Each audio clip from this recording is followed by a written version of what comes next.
Exactly. So that they can get rid of you. But Yes. it's I also think a lot of the inflation. times people don't know Yes. as well. They're not educated on this issue. I actually have a friend who, she had a baby and she wanted to live in a certain type, of neighborhood. She couldn't afford that. And she's a Latina, she's a woman of color.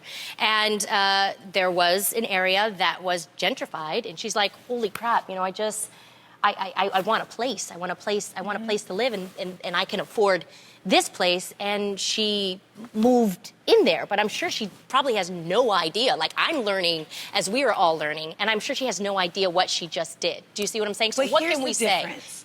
There are Or stop people, that? like, even if she moved into that neighborhood, Yeah. right?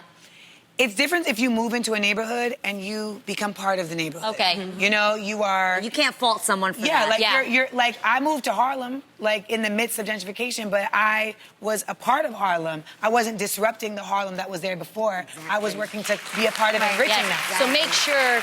Well, this is Like, also you'll she's have a people part of who the will move community. in Yes. and be like, oh, you all need to start being quiet now. Got it. You all need to Yes. stop cooking the food you're doing. Yeah. Like, and that's just, all that is neocolonialism. But here's also, it. there's two issues too, I think, and I'm basing it off of my home area of the Bay Area, Yeah. which is majorly Yes. gentrified. And people who make great money there can't even afford living there anymore. It's the most expensive place to live. My parents' house that was maybe $200,000 is now like on plot land that's like 1.5 and above. And my parents, we didn't all scope in to help, they wouldn't be able to afford where they're living. So there's one part where people live in rent-controlled areas that aren't making enough money for the block, and people want to make money. So that's where you're going to get pushed out of the area. That's really hard to go in and petition on that. But there's another area, and Killer Mike was here. There's another issue that we can do something about, and Killer Mike was here to talk about it, which is keeping the dollar within the culture. Yes. So when you shop, Support if your you support the businesses. local bodegas, if you support the local, don't go to Supercuts, don't go to Blow Dry Bar, go to the,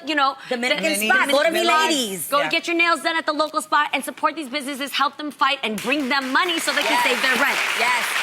Get your sandwich from, not to put on glass, but like get your sandwich from the bodega. Don't get it from the subway that they just put Yeah, there. but unfortunately, especially, out here in California in the African-American communities, it's really hard to get a business loan out here. Yeah. It's hard to get a small business loan. It's hard to keep a small business going. And it's like, it's other cultures that are in black neighborhoods, let's just keep it real, that, and it's like, we can't survive. And it's got to stop. We have to stand up. And this is why I say it's so important to be part of your local, your local governments, because, and get these organizations together, because you should be able to, if you want to have a business, you should be able to have a business too. In your neighborhood. In your own neighborhood. Yeah. What a concept.